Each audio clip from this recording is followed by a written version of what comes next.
Stand. Number 27, S-227. Senator Al Zaibak. Honorable Senators, I move that this bill be read a second time. L'Honorable Senator. The Honorable Senator Al Zaibak moves, seconded by the Honorable Senator Okwai, that this bill be now read a second time. Al Zaibak. Thank you, Madam Speaker. Honorable Senators, chers collègues, Dear colleague, الأفاضل, I rise before you today with immense pride to begin the debate on my Senate Public Bill S-227, an act respecting Arab Heritage Month, which would establish the month of April in Canada as Arab Heritage Month. By doing so, I'm resuming the process that began in the previous Parliament with Bill C-232, which was introduced by the Honourable David McGuinty in the House of Commons and passed the other place unanimously on March 8, 2023. The bill was received in this chamber and was first sponsored by the Honourable colleague, Senator Gould. It went through the first reading on March 9, 2023, second reading on March 22, and June 13, 2023, and May 9, 2024. It was referred to the Standing Committee on Social Affairs, Science and Technology. Then it was reported without amendment to the Senate in both official languages on October 23, 2024. Third reading debate on the bill commenced on November 7th and continued on November 26, 2024, when it was adjourned before the Senate rose for the Christmas break, and then it died on the order paper upon Parliament's prorogation and subsequent dissolution earlier this year. The bill is an acknowledgement of the contributions made by Arab Canadians to our great country. Thank you to the Honourable David McGuinty, MP for Ottawa South, the original sponsor of this bill, and all of his honourable colleagues who supported its passage in the House of Commons. Thank you to the Honourable Senator Mark Gould, former Senator Jane Cordy, and Senator Marty Klein for their respective sponsorship of that bill. Many thanks also to the Honourable Senator Selma Atulajan, the critic of that bill, and to Senator Wanda Bernard, former Senator Ratna Omidwar, and Senator Pao Wu, who have all thoughtfully engaged in that process. Thank you all of you, for bringing Bill C-232 to the finish line of the previous Parliament. We were so close. This bill, now S-227, when passed, would be a historic achievement for three reasons. First, because it recognizes contributions that have shaped and enhanced Canada's social fabric. Second, because it aligns us with a global movement of recognition of Arab contributions. And third, because it helps to deepen Canadians' understanding of the value Arab Canadians bring to our shared identity. But before any of that, it is necessary to know who we are speaking of when we talk about Arabs and Arab Canadians. Honourable Senators, from a historic and religious traditions perspective, Arabs are a Semitic people. They are the descendants of Patriarch Abraham through his first son, Ishmael. As such, Arabs share linguistic, ancestral, and historical connections with other Semitic groups in the Middle East and Africa. This includes, of course, ancient peoples such as Akkadians, interestingly, Akkadians, Assyrians, Phoenicians, ancient Hebrews, Aramaeans, and others, as well as modern peoples and languages such as Arabic speakers, Hebrew speakers, Amharic speakers, Tigranian speakers, and others. For me, including Arabs in the Semitic family is not just semantics. It underscores our shared humanity. It reminds us that the people of the Middle East are metaphorically, if not literally, cousins. I know that using the term Semitic to apply to Arabs may have fallen slightly out of the contemporary vocabulary in some Western societies, but I feel that doing so helps us counter harmful stereotypes and emphasizes our shared human heritage. The term Arab is an incredibly broad one.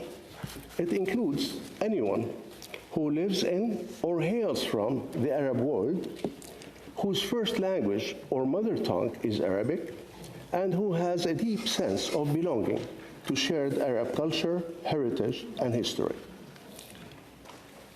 Honorable colleagues, the Arab world represents a massive geography that extends from the Arabian Gulf through North Africa to the shores of the Atlantic Ocean, spanning 22 Arab states.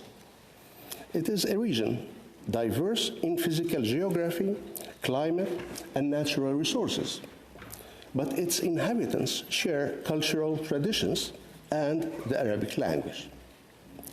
And with a population of over 450 million people, the Arab world is religiously diverse as well. And contrary to what many Canadians may think, not all Arabs are Muslim, and not all Muslims are Arabs. For instance, the Muslim world population is almost 2 billion people, only less than 20% of whom are Muslim Arabs. And here in Canada, there are about 2 million Muslim Canadians, only 500,000 of whom are Arabs. Today, Canada is home to a vibrant and diverse Canadian Arab community of about 1.1 million, including that 500,000 I mentioned, who identify as Arab Muslims and who follow several schools of thought. The remaining majority identify as either Arab Christians of various denominations, Arab Jews, or followers of ancient religions that preceded monotheism, and others who don't identify with any religion at all. In other words, my fellow senators, many Arab Canadians are religiously, ethnically, and geographically very diverse, and can be different from each other in many aspects. Arab Canadians, however, share a common pride in the Arab civilization and its historical contributions to the world, and in particular to Western societies through discovering and adding to the earlier great Greek civilization. For a brief illustration, I would refer you, my honorable colleagues, to the words of Ram Landau, who wrote in his book, The Arab Heritage Western Civilization in 1972, who said, and I quote, "While Europe was ignorant of the Greek legacy during Dark Ages, the Arabs discovered it. The Arabs translated and extended Greek scholarships and conveyed it to Europe during the Renaissance." Landau points out that the Arabs did far more than mere translation. They also commented upon and explained the Greeks, and gradually erected an intellectual edifice of their own. End of quote. More importantly, my honorable colleagues, what Arab Canadians have in common as well is a deep desire to make a profound and positive difference to our country through their contributions to business, arts, medicine, technology, education, sports, and other aspects of the Canadian society, including politics. And that brings me back, my honorable colleagues, to this bill and to the first reason it is so important, because it recognizes contributions by Arab Canadians that have enhanced our social fabric. Honorable Senators, Arab Canadians have been an essential part of Canada's story for over 140 years. Syrian immigrants, mainly from what is present-day Lebanon, were the first Arab group to come to Canada. Their first known arrival was in early 1880s. These immigrants were of both Christian and Islamic faith. While they were not highly educated, they were entrepreneurial. After a short period of peddling in the countryside and laboring in factories, many started small retail businesses. In fact, by the first half of the 20th century, there was hardly a town in Nova Scotia that did not have a Syrian or Lebanese Arab operating a clothing, furniture, or grocery store. And the first recorded Arab immigrant to Canada was Ibrahim Abu Nadir. Many of our colleagues and honorable MPs spoke about him. A Syrian Maronite Christian from present-day Lebanon who arrived in Montreal in 1882. He came at a time when immigration from the Ottoman Empire was rare, and he was a pioneer. Initially working as a peddler, walking from village to village with a pack on his back, Abu Nadir quickly became known for his integrity, hard work, and entrepreneurial spirit. Over time, he established a successful import business and helped lay the foundation for what would become a growing Canadian Arab community in Montreal and beyond.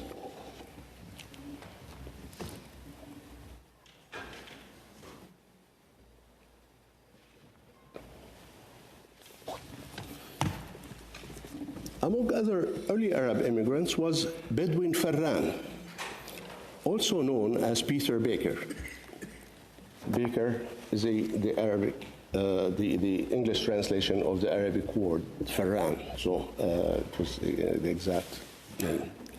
He arrived in 1910 and slowly made his way to the Northwest Territories, where he worked as a fur trader, wrote books, and eventually became one of the first Arab Muslims to be elected in Canada, representing a mostly indigenous riding in the Northwest Territory.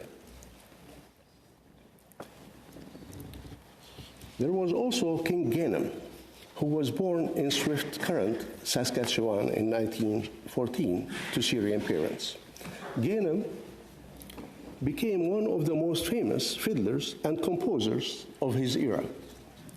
Ganem was one of the original inductees to the Canadian Country Music Hall of Fame in 1989. Honorable Senators, from those earlier days to today, Arab Canadians have distinguished themselves in many fields and disciplines. In business, the story of Salim Rasi, later known as Rasi, stands out. Salim was a Syrian Lebanese immigrant who, in 1910, founded a small general store in Saint Laurent Boulevard in Montreal, Quebec. That small, all-dollar store, is the precursor to the now renowned Dollarama chain of stores, and today his legacy endures in one of Canada's largest retail enterprises. In art and music, we probably all know the songs of Paul Anka.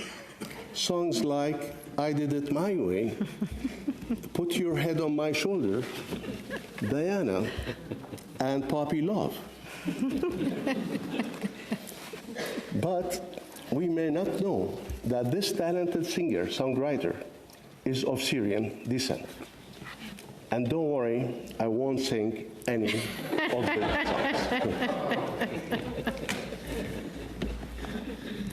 In politics, our PEI colleagues, Honorable Senators Robinson, Down, Francis, and McAdam would remember the late Joe Ghiz, the first Premier of Prince Edward Island of non-European descent, who exemplified leadership and dedication to public service.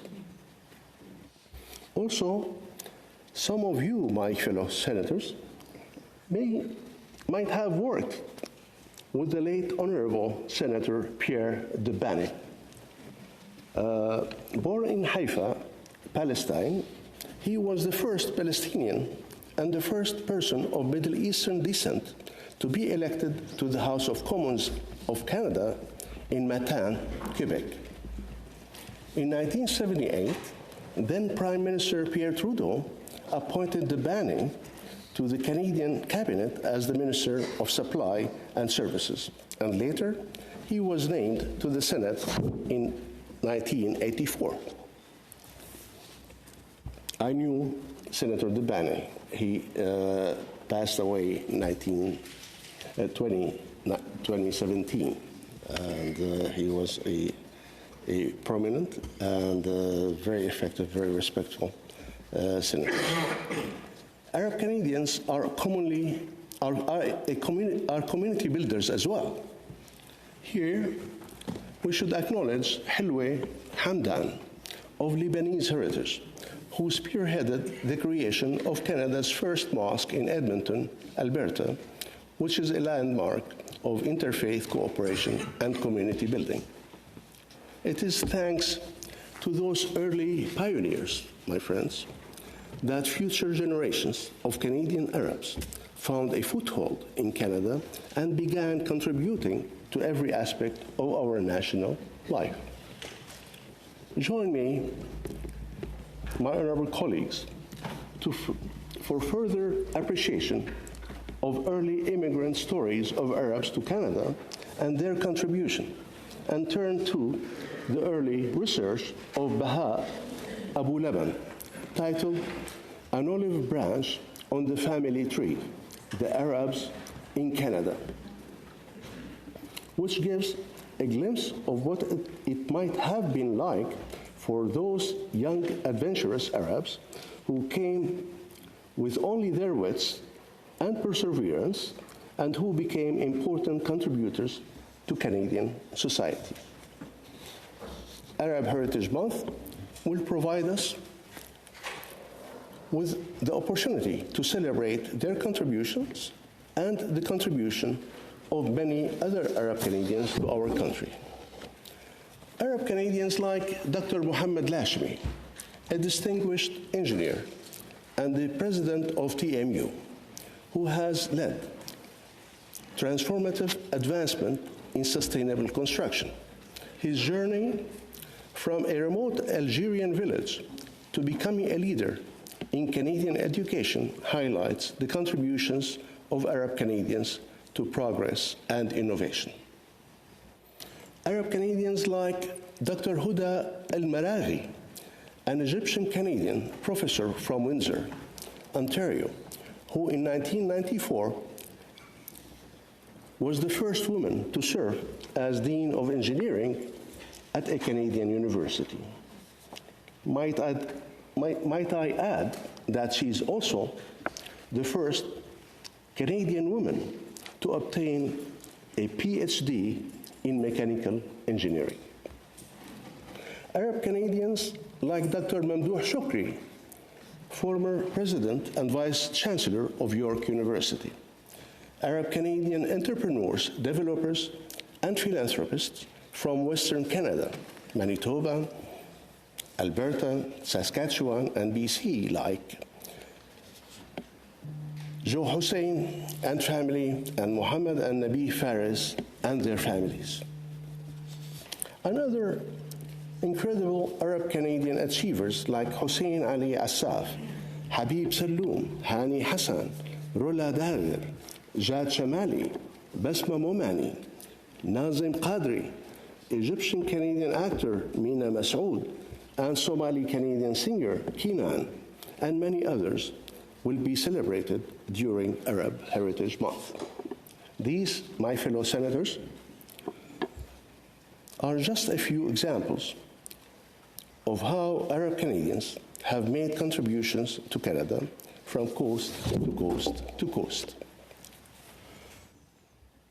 Recognizing these contributions is the first reason that this bill is so important. The second reason is, by formally designating April as Arab Heritage Month, Canada joins a growing number of leading nations, including the United States, who have made the same kind of commitment several years ago. By joining other global leaders who have embraced diversity and inclusion, Canada continues to cement its leadership on the world stage as a progressive and caring country. And by celebrating Arab Heritage Month, we send a powerful message that Canada will always value and respect all its citizens and their heritage. Here, we do not punish difference. We embrace it, because we know that learning about each other, speaking with each other, and welcoming each other into our homes is how we make strangers into neighbors, neighbors into friends, and friends into family. As we should, because our country and the world are changing so very rapidly. And that brings me to the third reason this bill is so significant, because it deepens our shared understanding of the contributions Arab Canadians have already made and will make. Honorable Senators, I have mentioned the past contributions, but I believe the future contributions of Arab Canadians will be no less significant. After all, Arab Canadians are one of the youngest and fastest growing groups in this country. More than half of the Arab community is under the age of 35 years. 42% are under the age of 24, and a full 26% are younger than 15. Young Arab Canadians are making a massive contributions to our economy, culture, and innovation, shaping what it means to be both Arab and Canadian, which is why I believe that their energy and creativity will be essential to Canada's future. Arab Heritage Month also gives us a chance to reflect on global challenges and opportunities. It allows us to draw connections between Canada and the broader Arab world, which is a region where Canada shares historical, economic, and cultural ties and mutual interests.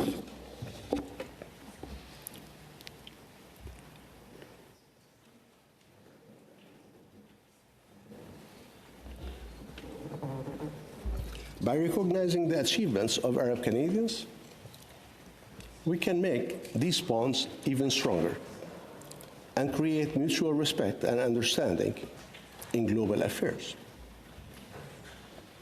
It is my hope and belief that this will also lead to increased trade, investments, and partnerships in an ever-changing world.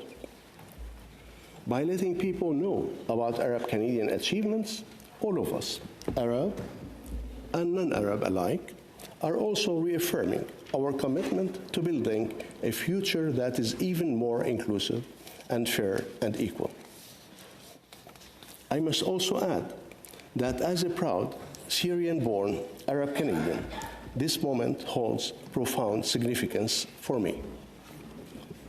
For decades, the rich culture and history of Arabs have often been overlooked or misunderstood. To see Arab heritage formally celebrated in this way is both personally moving and collectively inspiring. It helps Arab Canadians to see themselves woven into the Canadian fabric, and I think it will also inspire the immense potential of Arab Canadians to contribute even more to the Canada of tomorrow.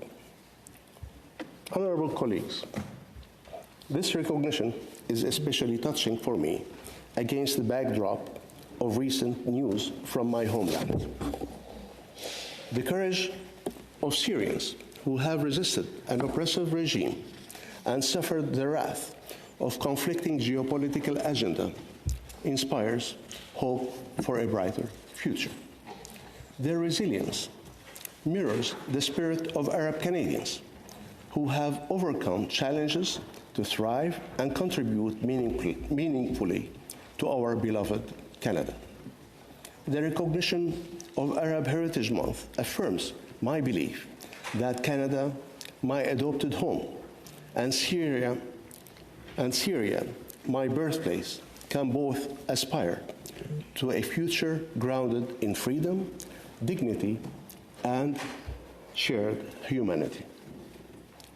Likewise, I hope that Arab Heritage Month will promote a better understanding of the new set of challenges faced by the Arab community here at home, as well as foster a better understanding of the continued suffering of the people in Iraq, Lebanon, Palestine, Libya, and Sudan, and Yemen, and their aspirations for justice, freedom, dignity, prosperity, as well as to live in peace and harmony with their neighbors.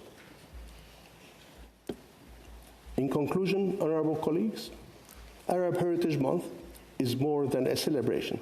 It is a testament to the values that define Canada: inclusion, diversity, fairness, and unity. My fellow senators, let us embrace this opportunity to honor the contributions of Arab Canadians and to recommit ourselves to building a society where every culture is celebrated and every one of us has the chance to thrive. Honorable colleagues, I respectfully urge you all to support this bill, not only as a gesture of recognition, but as a practical step towards building a more inclusive and unified Canada. By voting in support of Bill S-227, an act respecting Arab Heritage Month, we truly acknowledge that Arab Canadians are an olive branch of the Canadian family tree. Let us come together to ensure that Arab Heritage Month becomes a permanent fixture in our national calendar. Thank you, merci, miigwech, and shukran.